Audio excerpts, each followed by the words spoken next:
Hello, friends. Happy holidays.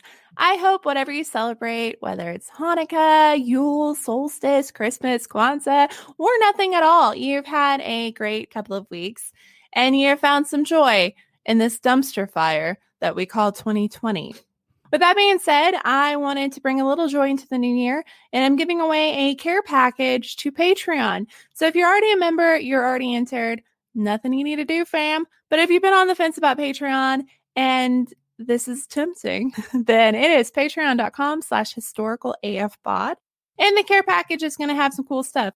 For example, an adult coloring book that is curse words, and it's called Release Your Anger, because nothing will release your anger more than aggressively coloring in the word fuck. Am I right? I'm right. And then we also have a journal called Let That Shit Go, a journal for leaving behind bullshit and creating a happy life. I bought one for myself. I felt like this was something I needed. You also get colored pencils and then a choice of a wine glass, a champagne glass, beer glass, and you can get anything on it that you like from my Etsy store. So I have things like Mothman, Loch Ness Monster, introverted but willing to discuss history. So that will all be sent to you randomly. I have a little random generator. I'll go live on Patreon. We'll chat a little bit and then we'll do a drawing and it'll be super fun. So tiers are from $2 to $20. Each tier you get more and more stuff. So you get extra content. The higher you go, you get more merch, you get postcards, you get stuff in the mail. And the $20, this is a new benefit, but you get a new piece of merch every quarter. So 4 times a year you get a shirt and stuff. So if you want to join that, again, that is patreon.com/historicalafpod. Anywho, I'll be drawing this in the first week or so of the new year. And with that, I'll let you get to today's episode. I was joined by Nikki from the Page Turners and Button Mashers podcast, and it was amazing. We talked about books, and you know, I'm a big nerd. So take it away, future Keena.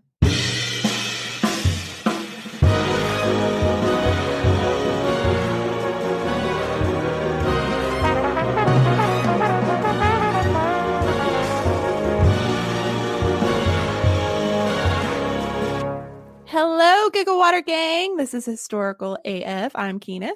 I'm Nikki. We are a historian and a special guest bringing you the funny and morbid historical book nugs you never knew you needed in your ear holes. Woo! I'm so excited to have you here, Nikki. I'm excited to be here. Nikki is one half of Page Turners and Button Mashers. Yes. I said smashers earlier. I was a guest on your guys' podcast for Halloween. Yeah, and it was so much fun. So I'm really glad that you're joining me today. I'm excited to finally be on here. I'm so thrilled. Yes. I taught Dracula how Bram Stoker created Dracula. And that was before I got a cat and named him Prince of Wallachia. Wallachia. Jesus, why can't I talk? It's a very cute cat. Yeah, he's very murderous, but adorable. Oh, it's me. It's like every time he's cute, I'm like, you're cute, but who did you kill today? What have you done? Like I'll see him looking really suspicious, like very sus, and I'll go out there and he'll have like a half murdered lizard in his hands. And I saved this one lizard like 5 times. And then like the last time I think I was too late, but I moved him and I was trying to get him warm because I used to be a reptile specialist. I'm a big nerd. So I was like trying to save him and then he wasn't moving, but it was kind of cold. So I was like, yeah, maybe he's okay. But he was gone. So either something else ate him or he lived. So I'm going to think that he lived. I hope so. And then I'll hear just like the weird cat yowling thing and he's beating up a cat in the neighborhood. So it's fun. Precious evil prince. Yes, he's about to lose his manhood next week though. So hopefully the tomcatness will take it down a notch. Just a little. Yeah, he's just vicious, but he's so sweet. But I'm like, I can see the murder in your eyes. It's the floofy ball of razors. It's yes. So all that to say, because I was on your podcast and I talked about the Prince Wallachia, that inspired his name. I love that. Even though we call him Doug. I don't know. Which was it? We were watching Thor Ragnarok. You know that part where he's like, oh, Doug fought him. Doug's dead. And then whenever Thor walks away, he's like, bye, other Doug. Well, we start calling him other Doug for some reason. So now he doesn't know what his name is. Oh, that's fantastic. He's just like, what am I? Just he's just here. He just hangs out. He goes fuck shit up, come home, and he's like, sup? Like, where's my food? Rub my belly. That sounds about right. Yeah, cats are a trip. That's enough rubbing the belly. All right. Yep. So tell everybody about your podcast. Yeah, so like I said a little bit earlier, we are a books and games comedy pod, not at all meant to be taken seriously. So I generally read a book a week or whatever I choose, because last couple weeks I read a 3-part comic series that I was just like, I didn't want to read a book. And I report on it, but of course with our little twists and turns into mental side notes, because it's always fun. Yeah. And Tyler comes in with a video game that he reports on, and I also interrupt him and put in my little mental side notes, because I have the attention span of a goldfish, maybe a squirrel, really depends on the day. And I mean, really, I think the prerequisite of podcaster is easily distracted. Yeah, absolutely. And it's a whole lot of fun. Every week Tyler has a new opener that I never know. And one time he just greeted me and he was like, hi. How you doing? And I was like, fine. It's a trap. I was like, what's going on? And I was just like, and then he was just like, hey, I'm Tyler. I'm like, you son of a bitch. Like, fuck you for that. And by the way, Tyler is our fiance. Yes. For the people in the chatty chat, that is my beautiful ring. It has 2 skulls on each side, and it is my favorite thing. It is morbid, and I love it. I am a morbid person. That's one good thing to come out of 2020. Yes, absolutely. The official announcement of our engagement happened on the pod. You can actually listen. Yep, I can't even remember the name of that episode. Like, legitimately, it's the one. So now you have to listen to all of them to get to the you'll find it. It was his opener for that week, so you don't have to go that far. But it was a great episode, and I remember it was in October, so it was it was the first week of the Wolfman. Actually, oh, okay, yeah, I think it was the one right before I was on. Yeah. It was the first or second week of the Wolfman, and I split that up into like 3 parts, and I was like, you literally chose now. We had literally gotten back from a trip with my parents down to Chicago, and we were completely safe. We were in the car. We didn't really go anywhere except for one restaurant, and then it was empty. But we got back, and he asked my dad, as my dad was going back into his apartment, if he could marry me. Aww. And I didn't know. And then we got back and I was like, you meant today? Like, today is what you were asking me? What? But yeah, it was awesome. And you guys can hear my genuine surprise. And I wasn't even sure I said yes the first time. That is phenomenal. It's a weird love story. It's the best. And you're also a firefighter, which makes you like 100% cooler. Yeah, I am a volunteer firefighter on top of this, and I have a full-time job, but that job is boring. So. That's such a badass like mic drop thing to have in your like arsenal of coolness. Firefighter. I know how to bust open doors if they're not locked. I wield an axe. I can climb really tall ladders. I don't like it, but I have to.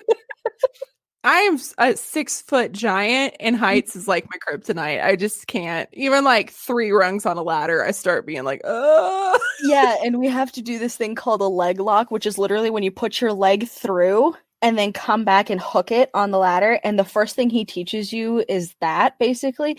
And he goes, okay, now let go and lean back. And this is like on the 3rd or 4th rung, so you can like get a feel for what it feels like, because you have to do that. And it's like, do I have to? I wasn't even like 2 feet off the ground, and I legitimately was like, must I do this? And he was like, well, yeah, you kind of need to know how to do it, because it's one of those things that if you're in a pinch, You need to maintain 3 points of contact so you don't fall and die. Yeah, that would be something you'd want to learn. Yep. Death is not ideal. Nope. Well, if you are a Patreon and you can see the video, my green screen, that's Trinity College, their library. Really? God, I've actually been here. It's probably the most badass library I have ever. This is where Bram Stoker's copy of Dracula is, like right behind my head. You told me. You can find that on the Halloween episode. Yes. So I'm really excited about this. I'm really glad that you came and joined me for this. This is a Kina pick. I decided to squeeze books in because I love books. And I love authors. And so this will be a fun theme. Do you want to jump into it? Because mine's long. One side note, that's a book location that, just like any other bookstore, that I, as the book lover, would disappear. And Tyler would be like, "Where'd you go?" He's like, you were here. Well, Trinity is so cool because if you go to college there, you can go up into like the top old stacks, and these things are centuries old. I mean, they have stuff like handwritten manuscripts in there because the Book of Kells is one of the most famous illuminated manuscripts in the world, and it's in a back room, like back there. But it was so cool, and I was just like, I'm going to go to college here someday. And then I grew up, and I was like, I'm too poor to go to Ireland for college. I feel that. I feel that so bad. Okay, let me blow this up because I am blind. I blew up the wrong note. My stomach is making all sorts of sounds, so if you guys hear that, it's not. I'm not haunted. I'm not. I cleanse my house. It's just that's what your haunted stomach would say. It's aliens, Kina. It's always aliens in my closet, in my stomach. I'm gonna have an alien one. Just. I have it on video. Yep, made my fortune. Sorry about your stomach. Yeah, well.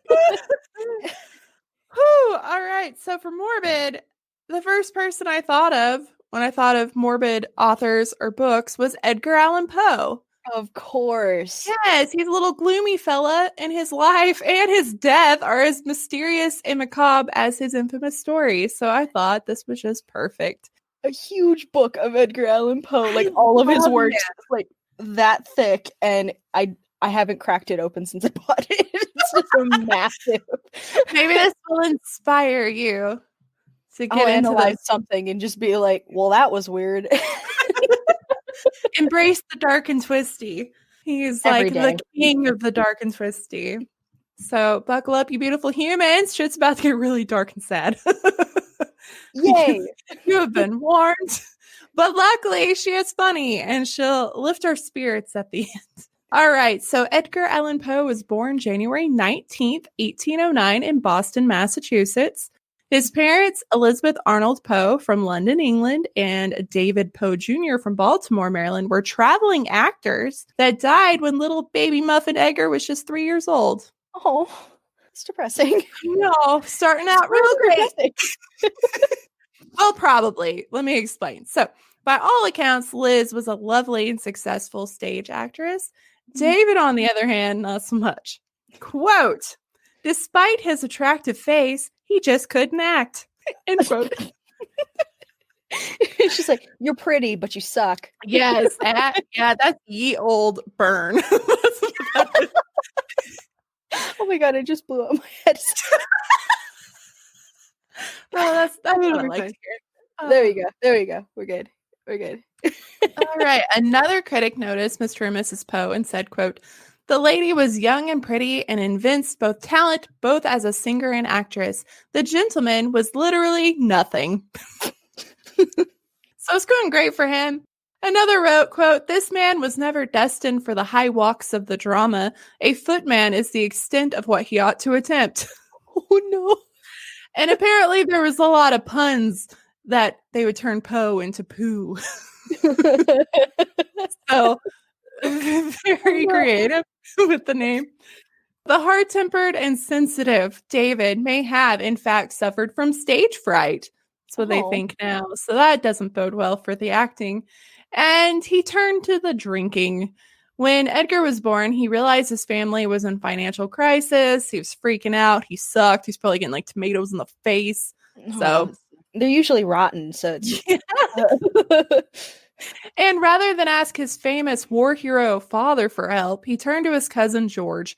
Arriving at night unannounced, he was asked to come back the next day. Instead, he wrote a note, the only surviving letter from Edgar Poe's father, begging for money with all too insistent promise to pay him back. By July 1811, David had abandoned his family, quite literally disappearing off the face of the earth. It may have been due to his drinking, his lackluster performances, his jealousy of his successful wife, his frustration over financial woes, or maybe he was dismissed from the troupe for his bad behavior and horrible acting.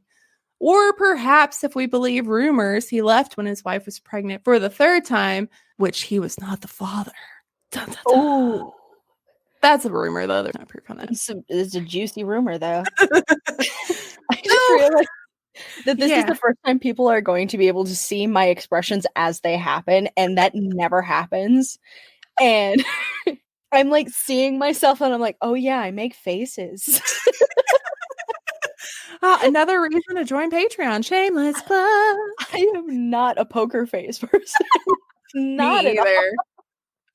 I have bug eye all the time. I'm like, scrunchy eyebrows, just the. So, David Poe Jr. may have died on December 11th, 1811, just 3 days after his wife Eliza's death in Virginia, in the same town where they actually met. Poe may or may not have known the circumstances of both of his parents dying.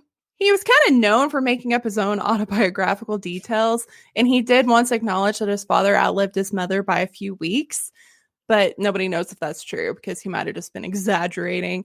So they probably died about the same time, and nobody really knows. It's yay history. And David's burial place is also unknown, and there's no image of him that exists, so we don't know a whole lot. That's kind of sucky, actually. I know, it's kind of sad. Just imagine, it's like, and he just disappeared out of existence. He gone. His bones might be so. You remember William Henry Harrison? Yeah. Not William Henry Harrison. Sorry, Thomas Paine. He might have ended up like him. His bones just everywhere. Oh, and no one knows where he is. I like that theory. Speculate wildly. You don't know. Research nothing. But enough of that, guys. So our little man and his older brother, William Henry Leonard Poe, what a name, and his little sister, Rosalie Mackenzie Poe, are orphans, and they were sent to different families to live. So they all got separated, which really sucks. That sucks so much. I know, all this sucks so much. Poor little Edgar. Oh. Yeah, I mean, he is kind of like a Raven King. Let's be serious. Yeah. So he started this world horribly and ended this world even weirder. So it's just like, it's fitting. Yeah. Edgar went to Richmond, Virginia, home of John and Frances Allen, whose name Poe would later take as his middle name. So the Allen is because of his foster parents. That makes sense. The Allens were wealthy tobacco exporters, so they were rolling in the dough. And though they never actually adopted Poe, they treated him like a son for the most part. Well, there's at least something. Yeah. And they made sure that he was educated in private academies, and they even took him to England for a 5-year stay, which that's nice. And expensive. I will take one of those, por favor. Yes, please. I am. And by all accounts, Mrs. Allen showed considerable affection towards him.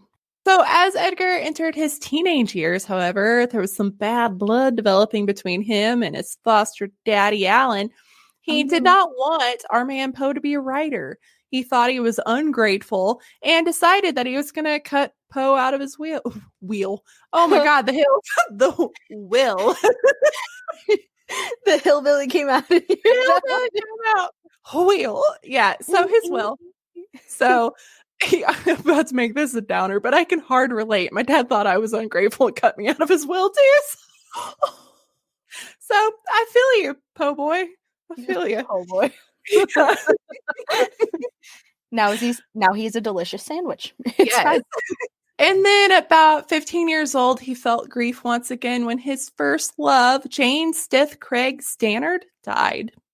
Oh, So his first little young love That's really sad. There's a lot of death in this. It's not my normal, like, people are, cannibals or blown up or, like, something murdery. But it's just, like, a very steady decline of humans. They're all, It's still, gosh, what a life. What a beginning of a life, at least. Yeah. So, when in 1826, Poe entered the newly opened University of Virginia, and his rich foster daddy, Alan, sent him to school with a third of the money that he needed because he's super rich, but he is a tightwad. Oh, gosh, always. Yeah.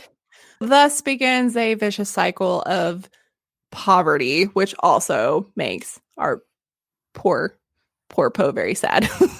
Well, it makes poor Poe poor. Yes, very poor.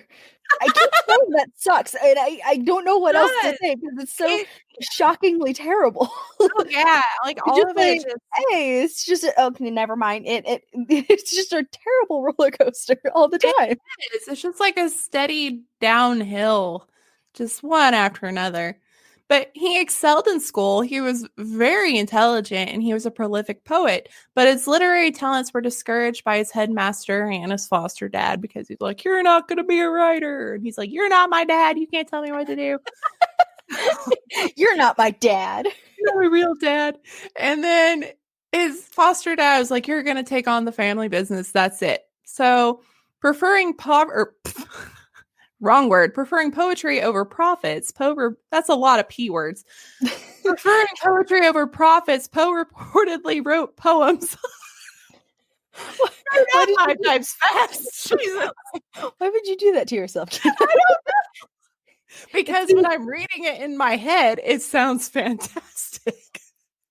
That's what happens. What actually comes out of me, the hillbilly, that's what happens.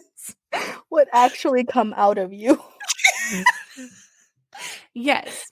Well, I'm trying not to cry.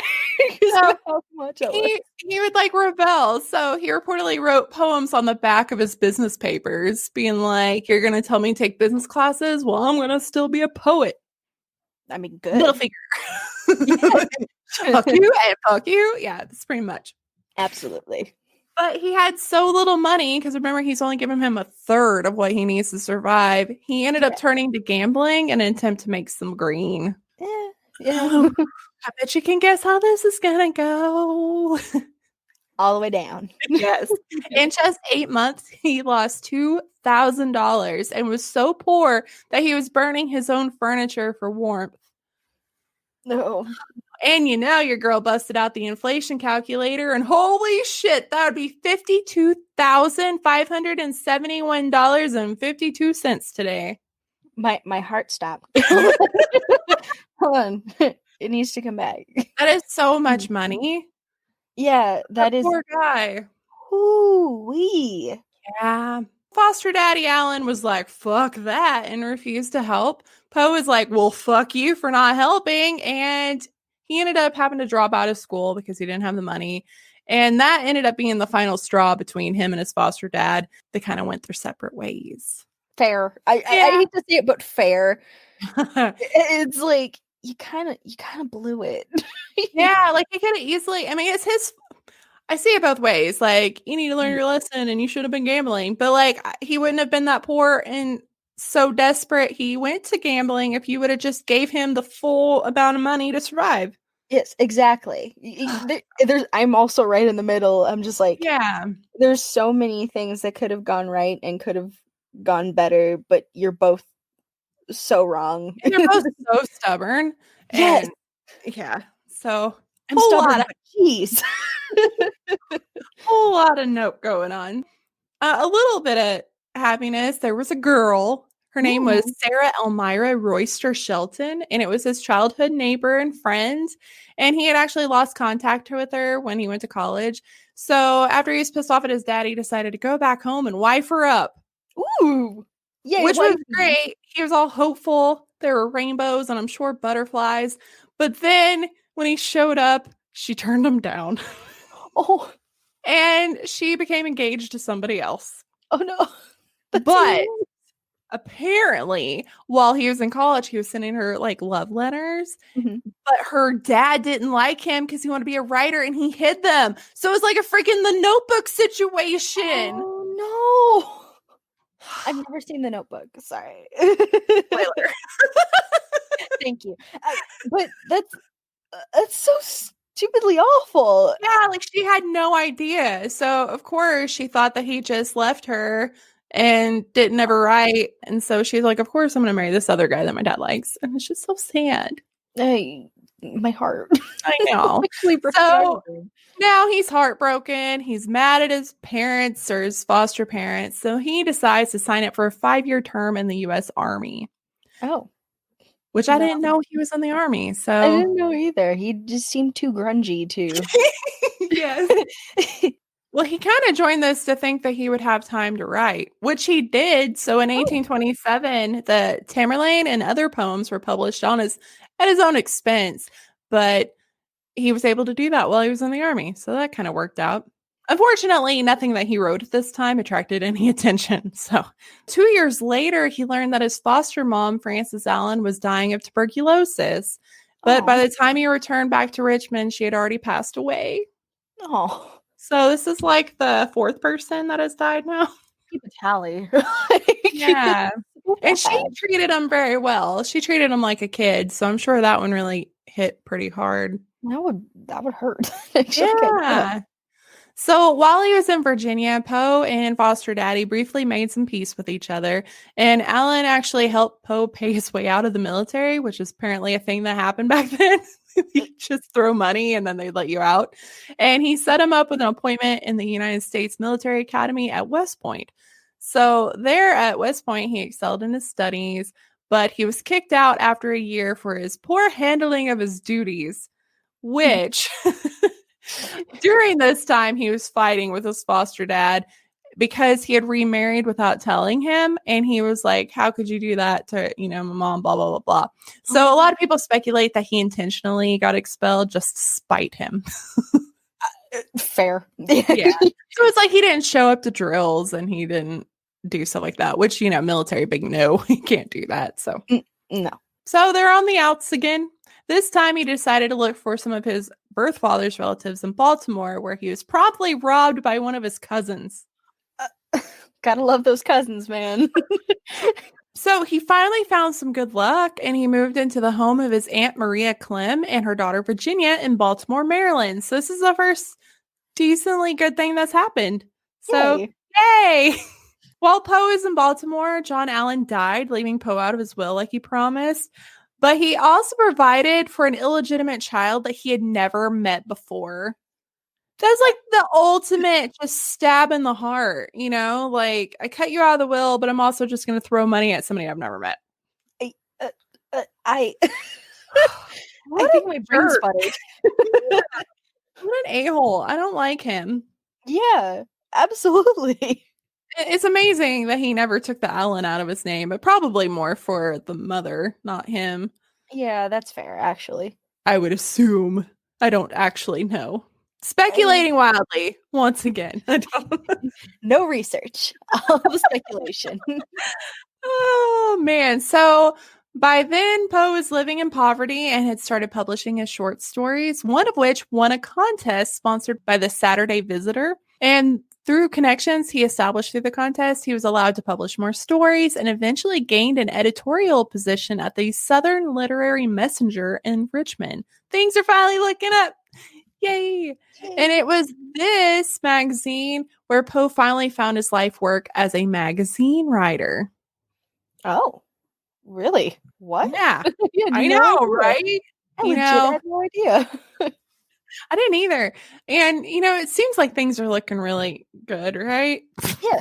Things are going. When you go high, you just got to plummet. Just you go really low and then you make This wasn't a great look for him. Within a year, Poe helped make The Messenger the most popular magazine in the South with his sensational stories and his scathing book reviews. He developed a reputation as a fearless and cutthroat critic who not only attacked the author's work, but also insulted the author. So he's not making a lot of friends. And they named him the Tomahawk Man, which I couldn't find anything. It seems really racist to me, but none of the sources seem to call that out. So I'm going to call it out. It seems racist. It does. It really does. Yes. So I'll be the first. I was kind of like, even like Smithsonian didn't. They just glossed over it. Like, and he was called this. I'm like, are you not going to say it? Are we not going to address the giant thing in the room right now? Yeah, I almost didn't bring it in or put it in here, but then I was like, no, I want to say no. No. Shame on you, past people. Do better. Absolutely. They're all dead now. They can't do better. We can do better. We can do better. We can do better, yes. Poe targeted some of the most famous writers in the country. One of his victims was the anthologist and editor Rufus Griswold, which we're going to come back to this guy. So, spoiler alert, he does not take this very well. He did not like criticism. Most people don't. Yeah. So his tenure at the magazine proved to be short. Poe's aggressive reviewing style and sometimes combative personality strained his relationship with the publication, and he left the magazine in 1837. His problems with alcohol also played a role in his departure, according to some reports. Because also, spoiler alert, we'll get into it later, but he couldn't hold his alcohol. He'd be like shit-faced after one glass of wine. So, not a good time for this dude. Not a good look, buddy. So now our dude is 27, and he decides to bring his aunt and cousin's not a word, Keena, and cousin to Richmond, which sounds cool, right? You know, they took him in. He's like, here, let me take care of you. Everything sounds great, right? Sure. No. Now he decides he's going to marry his cousin. No. But wait, there's more. She's half his age. No. Yeah, she's 13. No. I shall pause for all the vomitous responses, because that is the accurate response. That's disgusting. Yeah, it's not great. So this makes his aunt his mother-in-law now. No. All the no. I do not like this. I do not. I do not like green eggs and ham, Sam. I don't like this. And of course, all the sources are like, quote, his marriage proved to be a happy one, but their money was always tight. No, she was a child. He married a child that was related to him by a little. First cousin. First. No. No. So yeah, I also just found that weird. Nobody like this was weird. Are we not going to address any of this? Yeah. So I mean, hot take: don't marry children. Don't marry relatives. Yeah. No. No. It's no. I can't. No. Everybody's all like, you know, it was a different time. Well, I'm here to normalize shaming historical figures for child brides. I said what I said. Oh, man. All right. So, dissatisfied with his low pay and lack of editorial control at the Messenger, Poe moved to New York City and then to Philadelphia a year later, where he wrote for a number of different magazines. In spite of his growing fame, Poe was still barely able to make a living. For the publication of his first book of short stories, The Tales of the Grotesque and the Arabesque, he wasn't paid with money. He was paid with 25 copies of his book. We can do that. Thanks for paying me with something that I wrote. Yeah. I just imagine him hand womp womp as he handed it to him. It's just like, what's this box of money? No. But by the way, this book is what included the famous fall of the House of Usher. So that's a really famous story. So he's starting to crank out his really good stuff. He would soon become a champion for the cause of higher wages for writers, as well as for international copyright law. Ooh. Who knew he was an activist, too? I had no idea. All right, so we're going to fast forward 5 years to January of 1845. The New York Mirror publishes The Raven, and now Poe is famous and a household name. Ooh. Oh, love that Love that story. He was again living in New York City and was now famous enough to draw large crowds to his lectures. He also began demanding better pay for his work, so things are still looking up.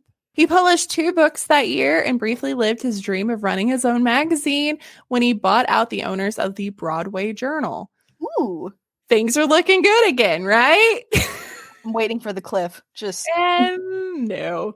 That same year, Poe found himself under attack for his criticisms. So he's still just like sick burns all around. Everybody's pissed. He's just a dick. And he actually just like ripped Henry Wadsworth Longfellow a new one, which Poe claimed that Longfellow, a widely popular literary figure, was a plagiarist, which resulted in a lot of backlash for Poe, because you can't just call somebody that famous a plagiarist without like proof. Yeah. Jesus. Wow. He was a lot of things. So we got the backlash, the failure of his magazine, and then his wife's health was deteriorating, and then rumors began spreading about his relationship with a married woman. And he was driven from the city in 1846. Get out. We were fine with you marrying your child cousin, but cheating on her, God forbid. Yes. You were the worst. With a married woman of all things. Clutch my pearls. Yeah. So at this time, he moves to a tiny cottage in the country. It was there in the winter of 1847 that Virginia died of tuberculosis at the same age, coincidentally, his mother did at 24. Oh. So that's sad. He was distraught. He was devastated, and it left him unable to write for months. Oh, that's surprising for somebody who has so many words in his brain. I know, so many dark and twisty words. Yes. Like, I would wrongly assume that he would just use that grief to write more, but he didn't. He didn't write at all. And his critics assumed that he would be dead soon as well. Oh. To be fair, they were right. Spoiler alert. They're just like, he doesn't seem right. Maybe he'll die too. Yeah, like, oh, he ain't taking that very well. I feel like that was one of those wishful thinking moments that you just like verbalized your thought and then it happened and you're like, shit, I didn't mean it. Yeah. I mean, they all were really mad at him, so I'm sure they're probably like, well, shit. I didn't mean it. I cursed him. No. A pox on thee. So Poe only lived another 2 years and spent much of that time traveling from one city to the next, giving lectures or finding backers for his latest proposed magazine project to be called The Stylus. Ooh. So he returned to Richmond in the summer of 1849 and reconnected with Elmira Royster Shelton from the beginning, the notebook lady, remember? Yes. She is now a widow.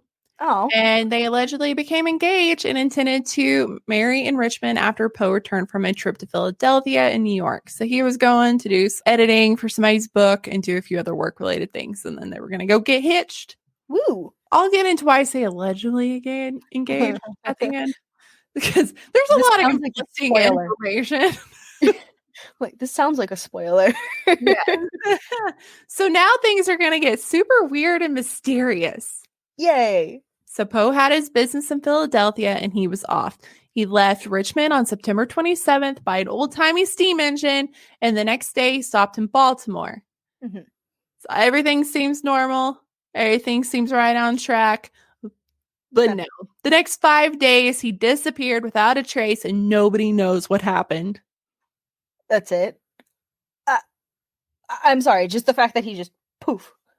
That's so weird. For 5 days. He does pop up. It's still weird. And it's a little wild to me because at this point he was super famous and he has a very recognizable face. He is not a normal looking man. Yes. Tim Burton couldn't have drawn him better. Yes, exactly. He is so obvious. And I'm sure everybody that saw him would be like, ooh, nevermore. John Allen Poe. Yeah.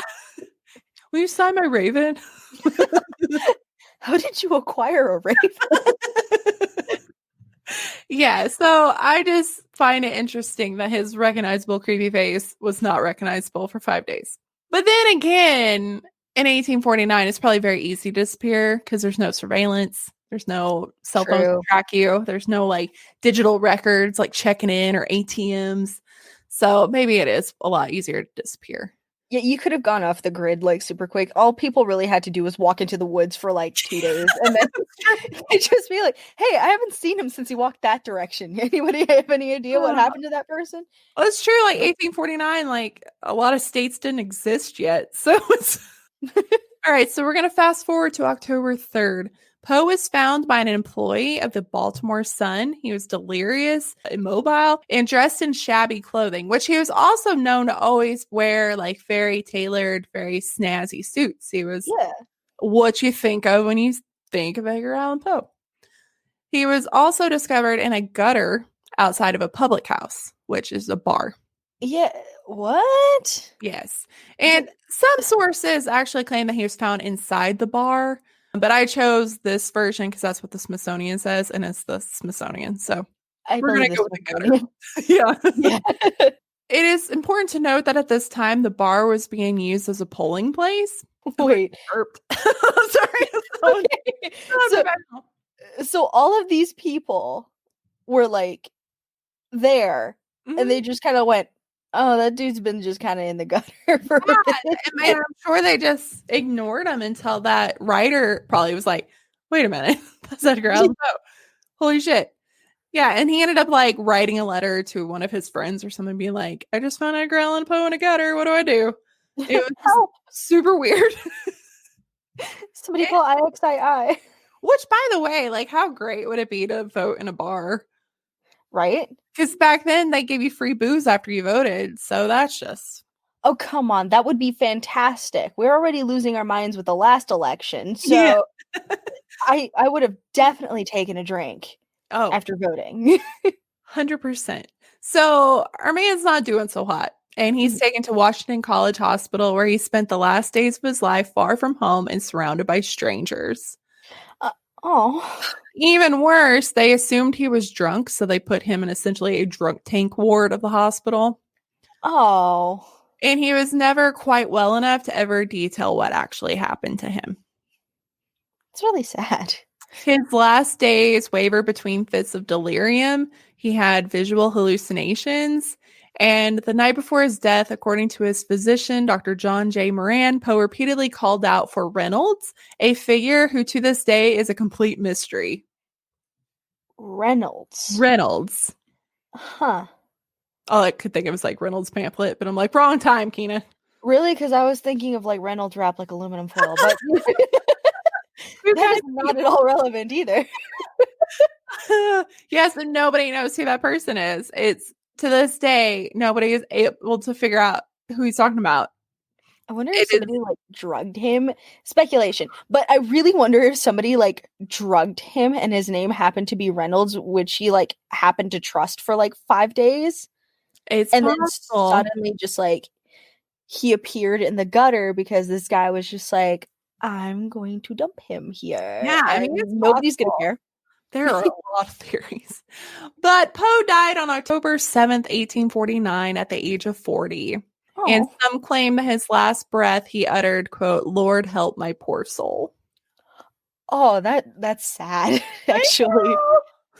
That is really sad. After hearing of Poe's death, his mother-in-law discovered that his beloved tortoiseshell cat, Katerina, had also just died. That's sad, but that's a fantastic name for a cat. Yeah, and it's spelled C-A-T. Understood puns. I know. I had to put that in there, but it's still so sad. It really is. And it just keeps getting worse. So while he was lying in state, several of his admirers waited in line for souvenirs of the poet.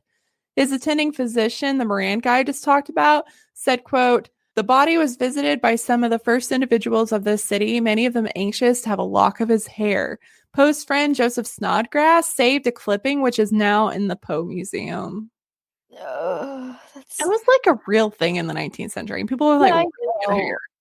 I know there are some people who still have like their great grandparents' hair because they took a lock off and stuff like that. But it still creeps me out because like don't cut things off of me when I'm dead. It's weird. So then it gets worse. Poe's cousins hastily buried him, which I don't know. Is it the cousin that robbed him? Like, shit. So an observer recalled the ceremony as being both cold-blooded and unchristian-like. One of the attendants, Henry Herring, was later quoted as saying about Poe, quote, "I didn't have anything to do with him when he was alive, and I don't want to have anything to do with him at his death." I'm like, why are you fucking there, dude? Why go? It's like an airplane. We don't need you to announce your departure. Like, just don't go.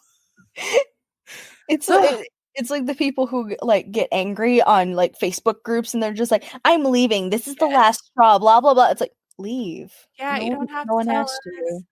Bye. So it gets worse. Poe is buried in an unmarked grave. Oh, great. In Baltimore. 11 years later, a cousin, not one of the shitty cousins, but a different cousin, paid for a monument. But the stone was destroyed by a freak accident when a train crashed into a stone carver's shop. Like, how does that even happen? I don't understand. He cursed. I legitimately, like, I'm holding my face because I don't know how to process it. Yeah. And then 26 later, after his death, teachers and students raised money for a proper monument. Great. Except they got the inscriptions wrong and they put the wrong birthday. Oh, no. And they made the monument too large, so it didn't fit on the original burial site. Oh, no. So then they decided that a good place to put it would be by the cemetery gate because there was a lot of room and it would also be the front. Everybody's going to go visit it and stuff. Oh, this is really bad. I'm just like, I'm not done yet. It's getting worse. Okay, so while they were moving his body to the new location, the coffin broke and he went flying. Oh, no. Oh, no. That's like my nightmare. I know, right? And then funeral, every funeral I've ever been to, I'm like, please don't jostle it too much. I swear to God, if it breaks open, I'm gonna freak. Yeah. And then people took pieces of the coffin as a collector's item, and supposedly one of his female admirers fashioned a wooden cross from the pieces of his coffin. Who hurt you, lady? Why are you like that? Of all things, haven't you heard he's cursed? Like, maybe you don't want a cursed cross with you. That's how demons happen. Yes. I don't want to deal with that shit. Oh, it's so bad. So bad. Okay, so his wife, when she had died, they had buried her in the landlord's family crypt in the Bronx. So after they reburied him, his admirers decided they were going to move her body and put it next to him in Baltimore. The problem is that the developers had already built over the cemetery and moved the bodies, so they couldn't find her. But fortunately, one of Poe's eccentric biographers, William Gill, rescued her bones. Unfortunately, he took them home with him and kept them under his bed for years. Ew. Before he sent them to Baltimore for reburial. I can't imagine having to explain that to people. It's like, oh yeah, don't mind the rattling next to my bed. It's just some bones I've had there for a while. It's fine. It's fine. Have you ever heard of Edgar Allan Poe? That's his wife. Yeah. Oh yeah, that's. You want to see it? You want to look? You want to see? You want to take a peek? I thought because the Mona Lisa got stolen one time and a guy rolled her up and put it under his mattress, and I thought that was creepy till I read this. I'm like, nope, this guy's way worse. Wow. Yeah. Again, Thomas Paine, who steals your bones and just kind of holds on to them. She's lucky that she kept all of them. Yeah.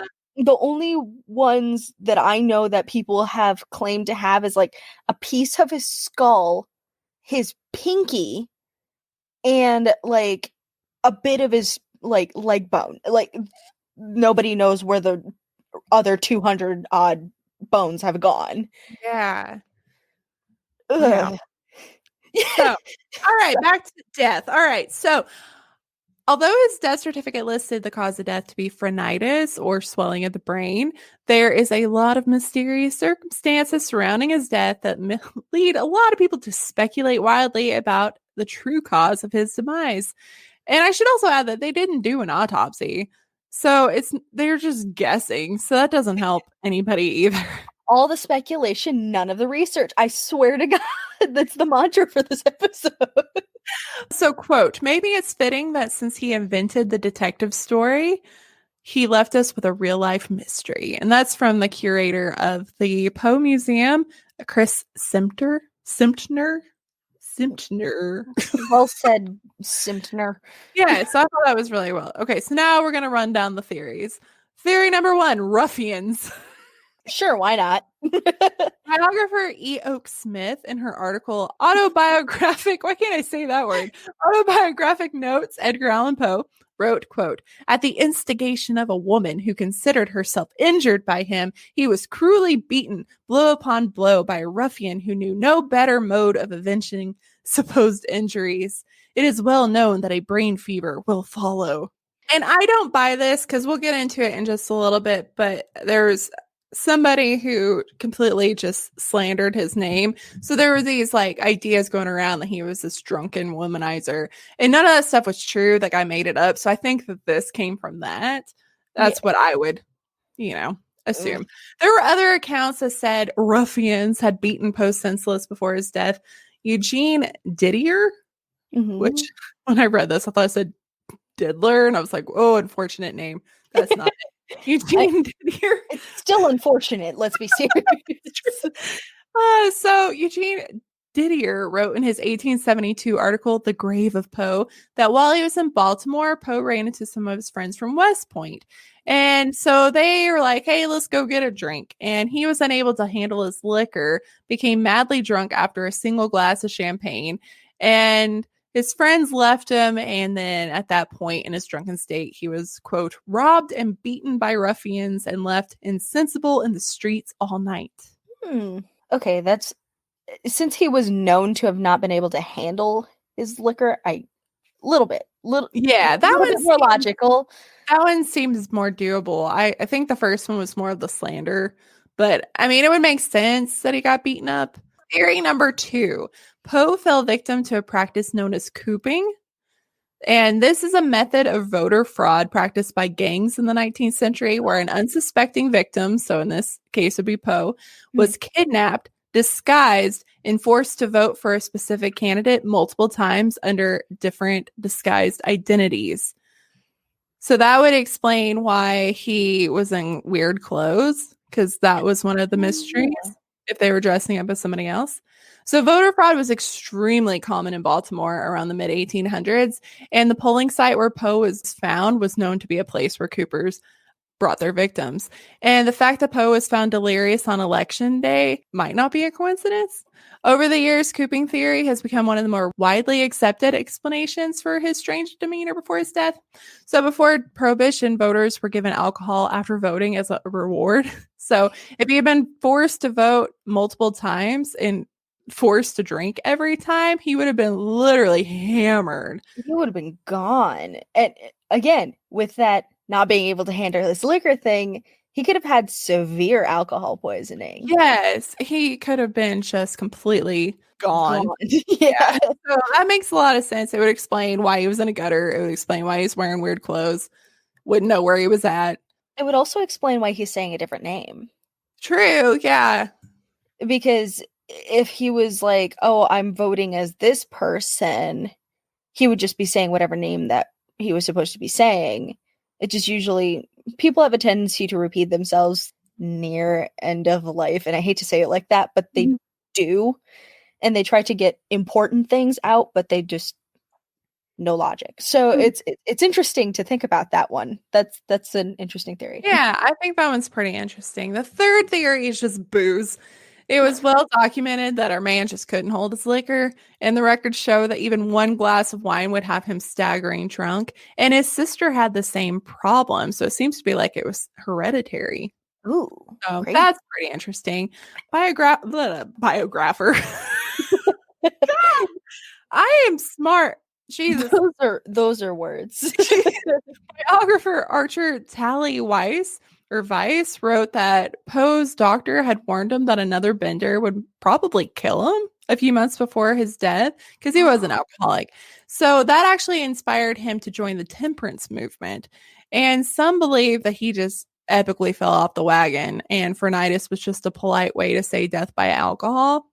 That makes sense. So I mean that's also a possibility, but again, the person that slanders him really pushed the alcohol thing, and there's a lot of people that swear that he was not drunk. So we'll get into that in a little bit.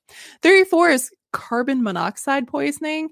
A researcher, Albert Donny, argued that Poe's death was a result of carbon monoxide poisoning from coal gas that was used in indoor lighting during the 19th century. How unfortunate that your lighting was killing you slowly. And he took clippings of Poe's hair, because remember, everybody was collecting his hair, and he tested them for heavy metals, and it ended up being inconclusive, so it really didn't prove anything. But it doesn't mean it didn't. It just didn't prove either way. To be fair, coal and a lot of things that are and were burned in those times off-gassed a lot of things that were extremely toxic. And going back to the profession that I decided to be a part of, it legitimately, we have a lot more knowledge understanding like what is in soot and understanding what the stuff is on your skin and why firefighters have a tendency to get more skin cancer and why we have more lung cancer, or we have higher risk of heart attack is actually the number one death rate for firefighters because of the stress level and not taking care of yourself. So it would make sense in like those times that it would be inconclusive, because if it was off-gassing all the time around him, it would constantly be in his hair. Yeah. It would constantly be on his clothes. It'd constantly be on everything, because people, especially then, did not think about all of the things that were being put into the system and killing you. Mm-hmm. So it's very possible that they're like, oh, it's carbon monoxide poisoning. I'm like, yeah, but it could have been anything. It literally could have been anything. Personally, I think alcohol sounds more like it if he couldn't handle it right off the right off the bat and gat. I'm rubbing off on you. English isn't my first language. You're fine. Oh, I wish I had that excuse. But his hair did show mercury. He was apparently exposed to cholera, and he was given mercury chloride like you do. Well, mercury can cause hallucinations. His levels were 30 times below what's consistent with mercury poisoning, so it's not really likely. Yeah. Theory 5, rabies. Come on. This is obvious. So this is just interesting. So there was like a medical conference, and they were taking famous medical cases, cutting the names off, and then giving to these doctors to be like, here's the symptoms, tell us what you think it is. And just going by the symptoms of everything that he showed, they were like, oh, this dude obviously has rabies. And there's a few kinks in that theory, including there's no hydrophobia, which if you have rabies, you end up developing a fear of water. And it was reported that Poe was drinking water until his death. And there was no evidence of an animal bite either. A lot of people just think that this is kind of believable because they had no idea it was Edgar Allan Poe, and they did it just based on the symptoms. But okay. I mean, fair. You're going off what you have. Yeah. So I know the curator of the museum was like, yeah, because if they would have known it was Poe, they would have said alcohol, because that's what people think of when they think of him. But it's not on my top 3 of what I think happened. No, I feel like there are specific symptoms of rabies, especially like late-term rabies, that you'd be developing, including foaming of the mouth. Mm-hmm. So theory 6, I actually am on board for. So remember how he fell out of the coffin when they were being moved? Mm-hmm. Okay. Well, what little remained of Poe's body fell to the ground. And one worker did remark on a strange feature on Poe's skull. He saw a mass rolling around inside. So they all assumed that was his brain. And they thought, well, maybe his brain had just shriveled up and it was just bouncing around. But that's not how brains work. They're the first thing to deteriorate when you die. So we know today that the mass could have been actually a tumor, because those will calcify and they'll stay even after the body decomposes. An author, Matthew Pearl, was kind of intrigued by this clump, and he contacted a forensic pathologist who told him that the clump couldn't be the brain, like I said, but it could be a tumor that had calcified into a hard mass. So according to the Poe Museum, Pearl isn't the only person to believe Poe suffered from a brain tumor. A New York physician once told Poe that he had a lesion on his brain, and that's why he couldn't drink alcohol. So that one makes a lot of sense to me. Yes, the combination of both too. Mm-hmm. That's very possible. Yeah, like and he having could have just wandered off for 5 days and not really know where he was at, and that could your explain memory why gets it's weird. Yeah, and he could have. All these things are not inconclusive. Like many of them could have happened. Like maybe he could have wandered off, got in trouble, got beat up, ended up in the ditch. Like they could all work together too. So or somebody gave him a drink and he got beat up, and then he had a brain tumor, which made him get too drunk, and then that happened. So all these can all happen together too. Theory 7 is just a basic flu that turned into pneumonia, which I don't know. I mean, the only thing there's evidence for this one is that before he left to go to Philadelphia, he was kind of sick and went to a doctor. And so the author of this book says, quote, his last night in town, he was very sick, and his soon-to-be wife noted that he had a weak pulse, a fever, and she didn't think he should journey to Philadelphia. He visited a doctor, and the doctor also told him not to travel, that he was too sick. According to newspaper reports from the time, it was raining in Baltimore when Poe was there, and they think that could be why he was wearing clothes that weren't his own. Like he got wet and he was cold and he got the flu and he started freaking out and he just took anybody's clothes. So a high fever could cause hallucinations and confusion. So again, it's very. It seems, in a weird way, it seems almost too simplistic for all of the things that were going on, because again, I know it could have been everything. It could have been every single thing on the list. He could have even been bit by a random animal while he was laying in the gutter and nobody gave a shit. Like, it's so mysterious. It could have been anything. But like, my logic is like, hey, so it's possible he had that brain tumor. He drank for sure. He could have had a fever due to his reaction to the alcohol, because tannins in alcohol have a tendency, especially if he's like drinking red wine, they make me burn up. They make me like go really, really warm. Add that to a tumor and the lack of alcohol thing, you'd be hallucinating from a fever. Like it's possible. Like a perfect storm. I really want to. This is one of those things that it's like, if you could figure out anybody's death, what would it be? His. Like, I know, and I'm not even done yet. Theory 8, murder. Yay. So in the 2000 book Midnight Dreary, The Mysterious Death of Edgar Allan Poe, author John Vangelis Walsh presented the idea that he was murdered by the brothers of his fiancée, Elmira. So interesting. So he uses evidence in quotes, of newspapers, letters, memoirs, and argues that Poe actually made it to Philadelphia, where he was ambushed by the brothers. There was 3 of them, and they warned him against marrying their sister. So then he's scared, changes clothes to disguise himself, and hides in Philadelphia for the 5 days before heading back to Richmond to marry Sheldon. So the brothers intercepted Poe, which also, like, how did they know? Like, there's not like they could have. Well, I mean, I guess they were just spying on him. You'd have to have been following him from the get-go. Yeah. If you knew where he was going to be. Seems like a lot of work. It's so much work. Even if it's a crime of passion, like you're like, let's go beat up, scare him. Like at some point you get the adrenaline wears off and you're just like, all right, I'm over it. But according to this, they intercepted him in Baltimore, beat him, and forced him to drink whiskey, which they knew would send him into a deathly sickness. So this is one of the least believable theories. I'm sure you're shocked. And you can see my face right now, Patreon viewers. I am very scrunched in the no. A lot of like reviews say like this is somewhat plausible, but it's not persuasive. And then one of the reviewers said, but its value to literary scholars is limited and oblique. So it's like also a fancy smart person burn. So that would really hold up either. And there's some other ones like he had syphilis or he had epilepsy. There are so many theories, but nobody knows. Yeah, that's just bonkers to me that there is no evidence. And I mean, if they'd done an autopsy or, you know, hadn't shoved them in the ground as fast as they could. Yeah. Or like a detective do some detective work. Yes, I think it's ridiculous that they would, at a time when they had the technology for autopsies, or at least were able to do so, why would you not do it on the most famous author Right? of the times? It'd be really ridiculous to just be like, nah, just bury the fucker. Nobody gives a shit. And it's like, but we do.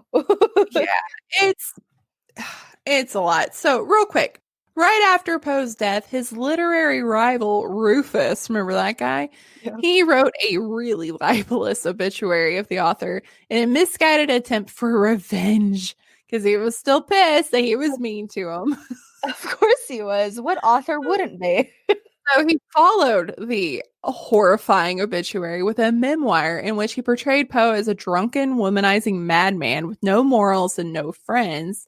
His attacks were meant to cause the public to dismiss Poe and his works, but the biography had the exact opposite. And it ended up like driving the sale of all Poe's work. So he ended up being more popular after his death than he was in his lifetime. In response to reports that Poe died as a result of drinking binge, Poe's attending physician we talked about, John Moran, wrote articles and even a book, Edgar Allan Poe, A Defense, both to refute these rumors and provide his own firsthand account of his final days. But everybody believes the alcohol thing now. So even like the doctor was like, this guy's lying, but everybody's like, no, it's true. And so Rufus's distorted image of Poe created this legend that lives on today. And in a great turn of karma events, Rufus is now just remembered as Poe's first biographer. Which is amazing because he hated him so much. That's so bad. Oh, I love it. That's so funny and so bad. It's just well. And then after he died, tons of people were kind of clamoring for a role in the drama and the mystery of everything. So previously silent neighbors all made allegations about his habits and his drinking. Complete strangers hypothesized over the circumstances of his death. And then more intriguingly, a lot of women started popping out on nowhere to give their stories and their versions of their lives together. So the first woman we're going to talk about is Sarah Elmira Royster Shelton, the one rumored to be his fiance at the time. Mm-hmm. But this is where I was like, allegedly. So Edgar did reconnect and he had the opportunity to ask her to marry him. And she reportedly declined. And he continued to pursue her and even wrote letters to his aunt telling her that he thinks they'll get married, but she still hasn't said yes. So at that point, they weren't really engaged. And then he died. So, okay.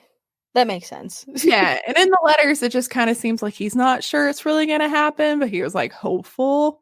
And so that started the rumors that they were truly not engaged. If you have like nothing else in your life, hope is all you have. So yeah. Which he could have possibly just been like, of course we're going to engage. She just needs to think about it. Just a little bit longer. It's fine. But after he died, she mourned his death as a member of the family. And she took a very active role as a fiance after he died. So, I mean, that could have been like they weren't, but then she was so bereaved that she was like, of course I was going to marry him. I just didn't have a chance to tell him, you know? So it could have been that. So she actually wrote the doctor who attended Poe in the week that we talked about, and she wanted to know all the details. That's how we know most of the stuff that he said. One newspaper cited her as perhaps the only person who could speak authoritatively upon the history of the last few months of Poe's life spent in the city of Richmond. And she presented herself as a devoted fiance to the end. So either way. Hey, at least it's something. And then before Elmira, Poe had a fiance named Sarah Helen Whitman. They had met in 1848, almost a year before he reconnected with Elmira. Helen was also a poet, and the two traded passionate poems and letters. So he pursued her relentlessly, but Helen worried that she was too old for him because she was 10 years his senior. In one letter, she wrote, quote, I can only say to you that had I youth and health and beauty, I would live for you and die with you. Now, where I only allowed myself to love you, I could only enjoy a brief hour of rapture and die. Seems really dramatic to be like, I'm 10 years older than you. I'm going to die. It's not fair. I'm gonna die before you. I'm so old. I know, really. Really sucks. So they courted for a couple of months before Poe proposed to her, but she refused at first. And he convinced her to accept his proposal, which she did, but then shortly after, she ended the relationship. And they also cited that he kept drinking, even though he said he was going to stop. So that's another thing. Yeah, and they did not speak again after they ended their engagement, and he died 2 years later. But after Poe's death, she challenged everybody that slandered his character and criticized his writing. After reading that particularly defamatory biography of Poe, Helen decided to take matters into her own hands, and she wrote a much more complimentary biography of Poe, praising his life and literary achievements. So she was like, that was her whole purpose in life, was to save his image.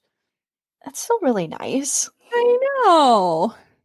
At least he had some hope after his death that somebody was like, no, this fucker just hated him. Mm-hmm. Let me do this. Let me do it right. Like, I know him, I know a writer, and she was a brilliant poet too, so she really kind of spent her whole life making sure that she made it right. So Poe's real life informed his characters' lives. Almost all his work reflects the dark aspects of human nature because his life was dark. Yes. His characters often spiral into madness triggered by love, which he could hard relate. His work reflects his obsession with death because of his own losses. He just, every year somebody was dying. He wrote one of his most horrifying tales, Berenice, after Virginia's death. In contrast, his story, The Murders in the Rue Morgue, define what a good psychological thriller detective story should be. Everything we love about movies and books is because of him. His prose literally turned the short story genre into an art form, and he, of course, is considered the father of modern horror fiction. I love it. So now his Baltimore home, where he lived with his aunt and his wife, Virginia, is now a museum. And you can go do tours. And then the last fun fact I found, in the 1860s, a medium, Lizzie Doughton, published some poetry she claimed to have been dictated to her by Poe's ghost. Oh, man. So how much did she charge for that? Right? So his ex-fiancée, Helen Whitman, that we just talked about, hired a medium to move in with her because she thought Poe's spirit was trying to communicate with her too. So this is one of those like Sarah Winchester, like take advantage of a really sad lady. Yeah. Here's the thing. Okay. So fun fact, everybody on Patreon and everywhere in the world, I am very sensitive to things like that. I've heard people, and most people just want to be left alone. I'm not gonna lie. A lot of the time it's like, hey, someone's trying to contact you. It's like, why? I actually had one that's like, nope, not gonna talk. It's like, okay, I don't want to say anything. I'm not gonna push, and that's it. But somebody who's like, they were contacting me to come to you, and it's like, you are obviously taking advantage of this person. You have any idea how exhausting it is to constantly have somebody be like, hey, can you help me? And literally, like, it feels like somebody's tapping at your temple every single day, and you're like, no, I really don't want to. I'm sorry. So I hate purported mediums who are like, hey, so I'm going out of my way to give you a service, but hey, money?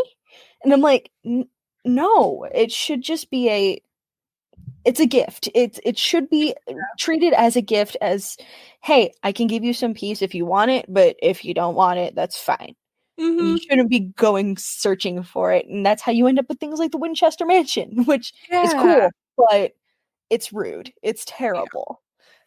That's my spiel on it. No, I agree with you completely. So, man, that was tragic. Hey, you got funny. Let's be funny now. I do have funny. Oh my gosh. So much sadness. And depression. Jesus. I know, it's like, even when he's dead, like, they just fuck up his grave. People are trying to like write poetry and pretend it's from him. Like, just let him rest. It's terrible. All right. So I got funny. So I decided to go with funny book titles and some of their synopses. I'm so excited. I was just like, what funny book thing? And then a whole list just came up, and you have the in the show notes, and it's just ridiculous. So I chose a small handful because I couldn't help it. Anyway, so the first book is called The Missionary Position. Mother Teresa in Theory and Practice. No. No way. I'm serious. It's an actual book, and you can find it on Amazon. So let me preface this. While I was looking for the synopsis for this book, in the books you may like section, it was all essentially porn books. Understandably. And I'm like, there is a lot of half-naked men on those covers. And the front of the cover is just Mother Teresa, like just her face. Like, oh no. Okay, so the synopsis is with characteristic, can't pronounce that word, and rhetorical dexterity, Hitchens eviscerates the fawning cult of Teresa, recasting the Albanian missionary as a spurious, despotic, and megalomaniacal operative of the wealthy who long opposed measures to end poverty and fraternized for financial gain with tyrants and white-collar criminals throughout the world. Which has zero to do with anything that was suggested afterwards, so thank you, Amazon. Wow. So that sounds like he's got some super hot takes on not liking Mother Teresa. So you think he made that title on purpose just so forever her face would be next to porn? I have a feeling.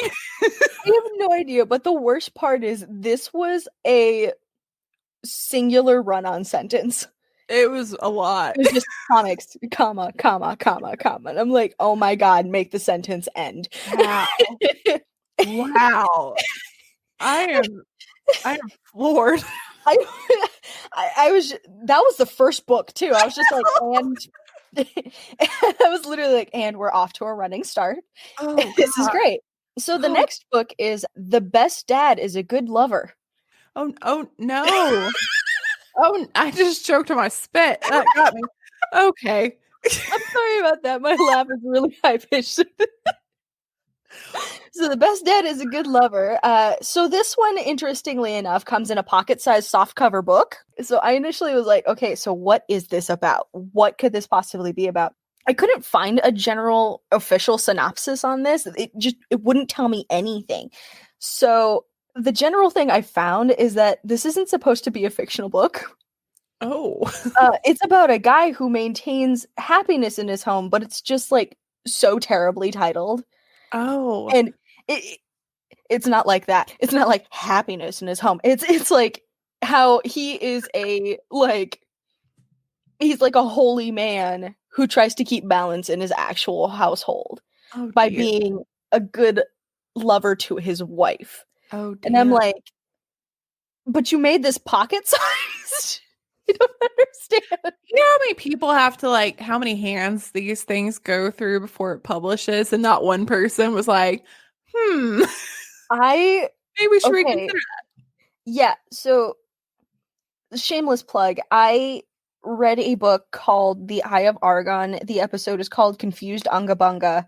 And rightfully so. Tyler refused to talk to me about the book after I reported it because of how bad that was.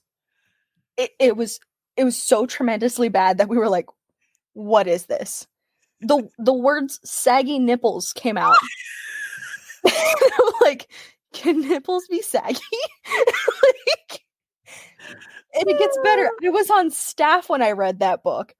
Oh, so I was at the station in a room with my chief, and I'm sitting there and I'm reading this book, and I read the word saggy nipples and I start to laugh super hard. And that poor man was sleeping in a chair across the room. And I'm like, I have to stay quiet. And I'm like crying.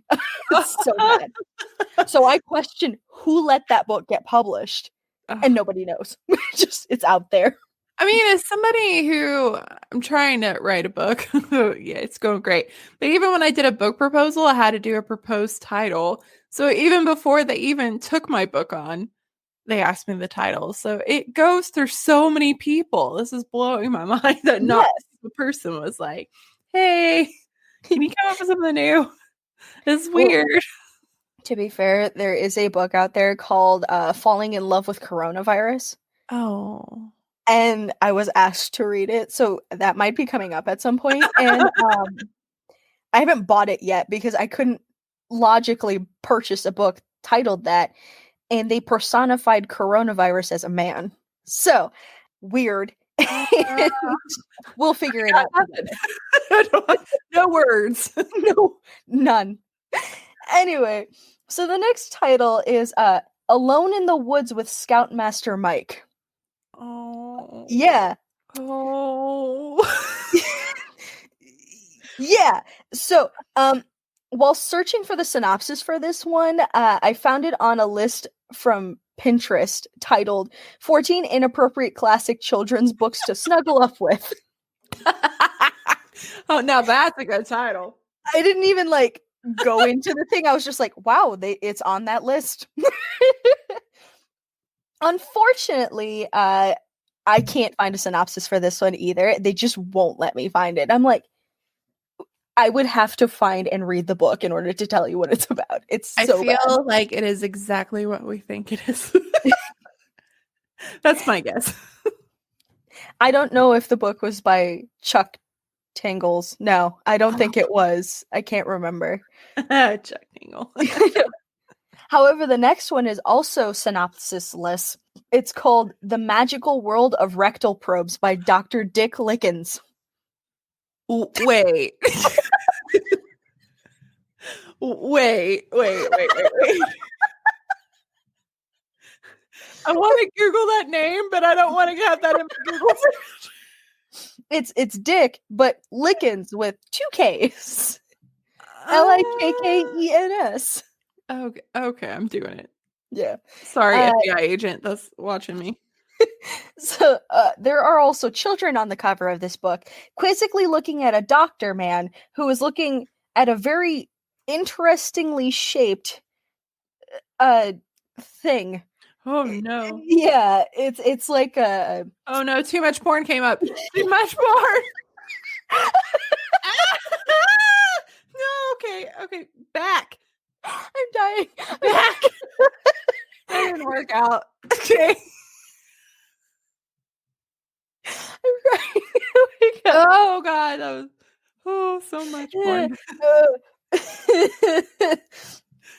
Yeah, this is a children's book. Apparently. But according to the internet, it, like I said, it doesn't have a very good chance of having a synopsis due to the fact that it is both invasive and possibly satire. Okay. Yeah. Hopefully it's satire. Hopefully satire. Fingers crossed. Yeah. The next one is The Beginner's Guide to Sex in the Afterlife. An exploration of the extraordinary potential of sexual energy. Is it like those women that keep having sex with pirate ghosts? No, hold on. I actually found a synopsis for this one. Okay, so it says The Beginner's Guide to Sex in the Afterlife is the follow-up to David Staum's quirky and popular Beginner's Guide for the Recently Deceased. It assumes, as did his first book, that the reader is dead and takes the reader on a tour of the subject. With humor and intelligence, this guidebook explores the origin, purpose, and potential of sexual energy. It explains how sexual energy moves through our solar system and through us.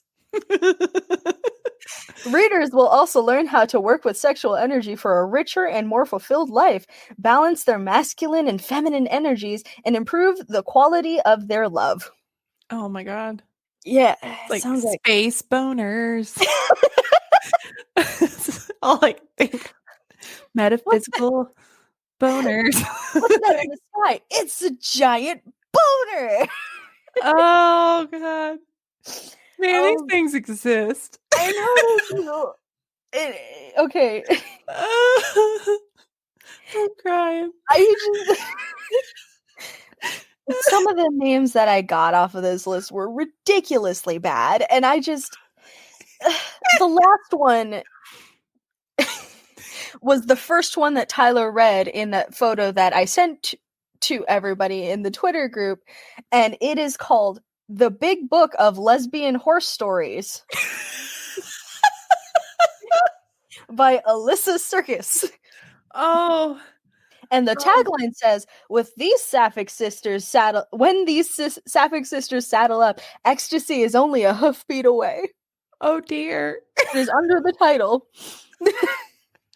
So it's just like horse girls that are lesbians. Yeah, no, it's women who ride horses who happen to be lesbians. Okay. And I'm like, what? I mean, there's got to be a book for everyone. I'm sure. Yes. So the synopsis is, oh, my makeup's running. You just got eyeliner coming off. Okay.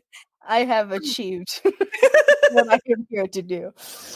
So the synopsis is, you've read about them, these sisters under the skin, vulnerable to temptations of Sappho, passion-starved twilight girls crossing over into a man's world of high withers, rippling hindquarters, and glossy coats. Oh no.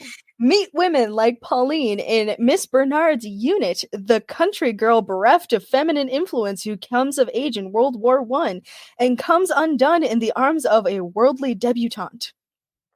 Terry in Snake Eyes for Silky. Why is that a name? Why is all this a thing?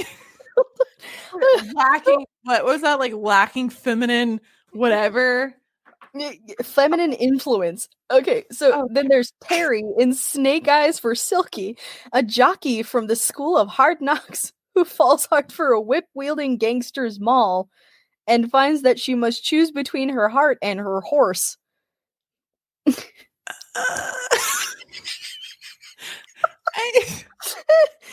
So wrong on so many levels. Better.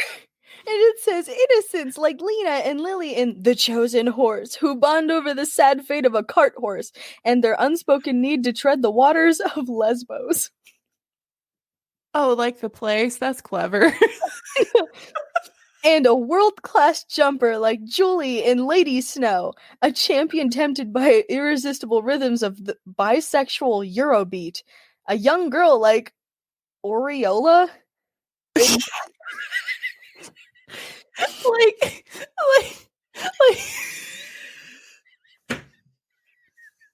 hey guys, I killed Kina. I'm sorry.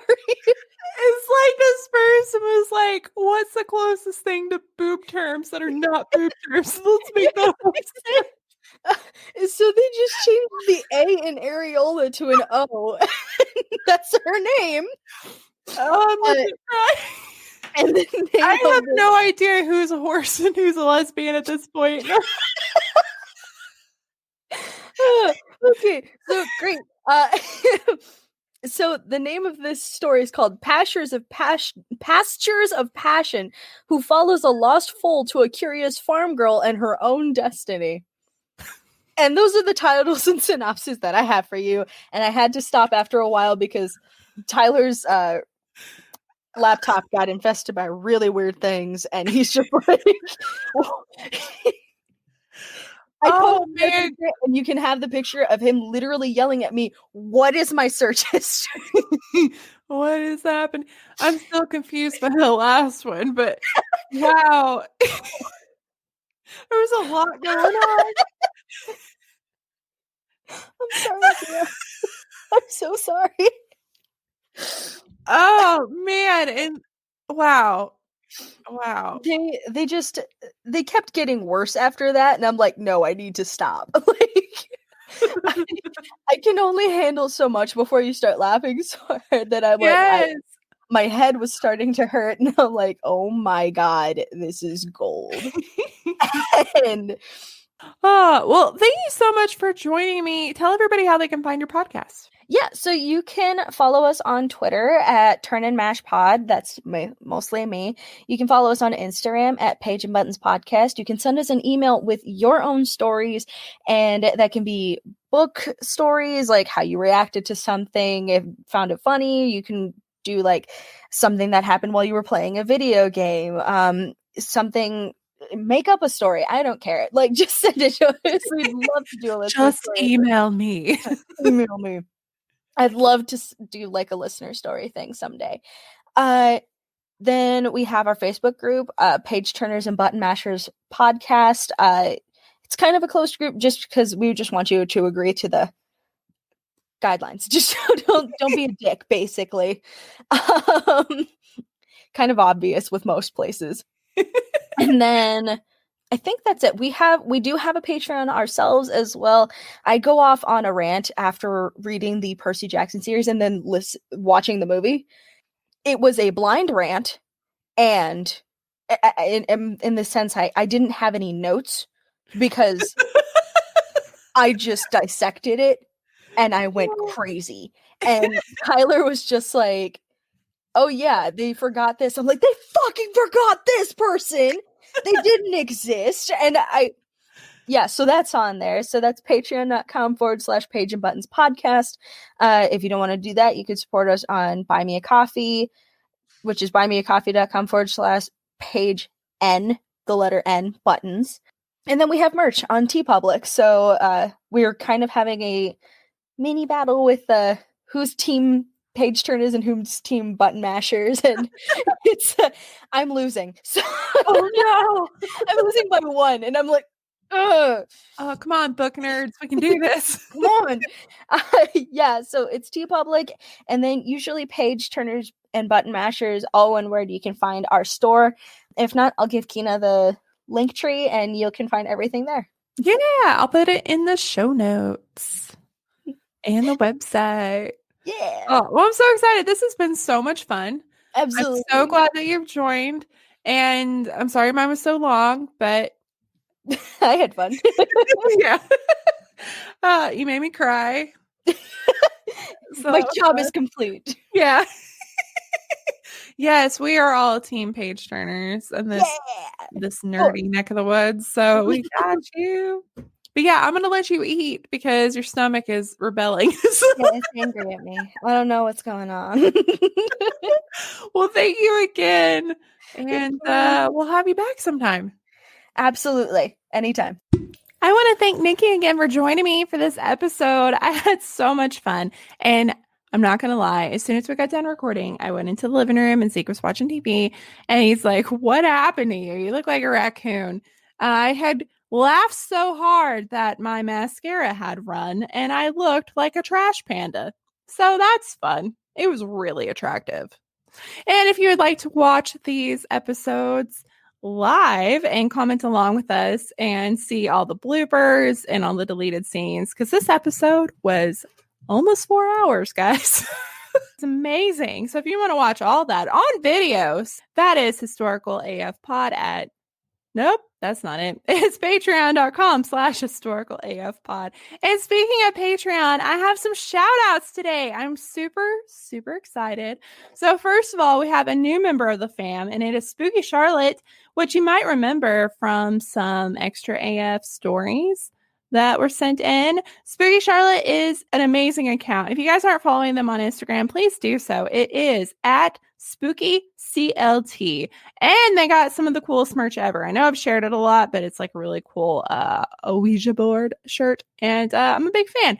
So definitely go follow them. And thank you so much. I know that you and your wife are fans, and you have been for a really long time. And you know what? I'm huge fans of you. So I geeked out and did a little happy dance when you joined Patreon. And I can't wait to get to know you guys more and have you come on the podcast and talk about Spooky Charlotte because, you know, I like spooky shit. And also a huge shout out to Marissa, who has upgraded from a majestic AF patron to a brilliant AF patron. And my heart is so full. You have been one of the longest running supporters that we've had on this podcast, and your unwavering kindness and support of this podcast and me has meant the world to me. So thank you so much. And I'm excited for you to get your koozie in the mail because it got sent.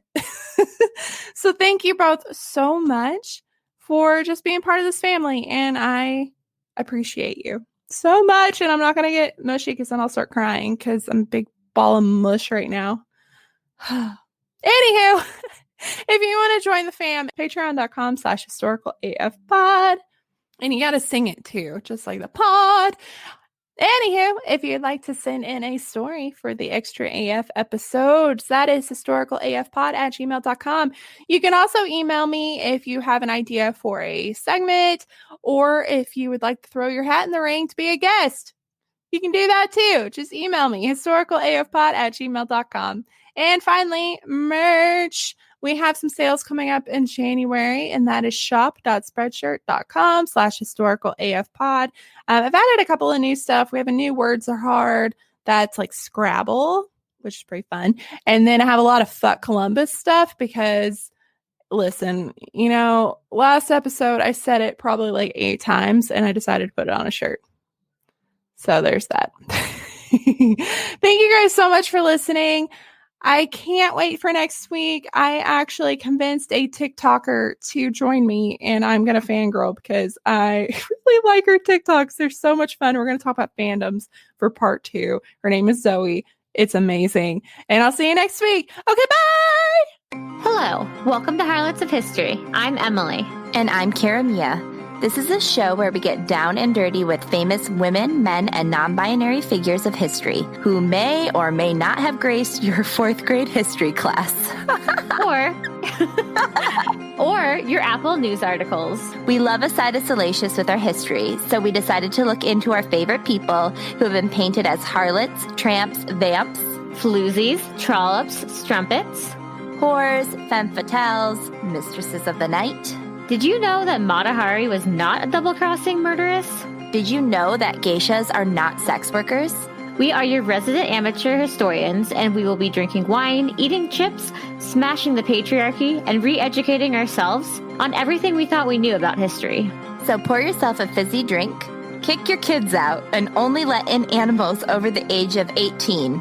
People years, because your history is about to get bejazzled. So we'll be here, taking back the word harlot. One episode at a time. Be a harlot. Not a hater. Bye. Bye.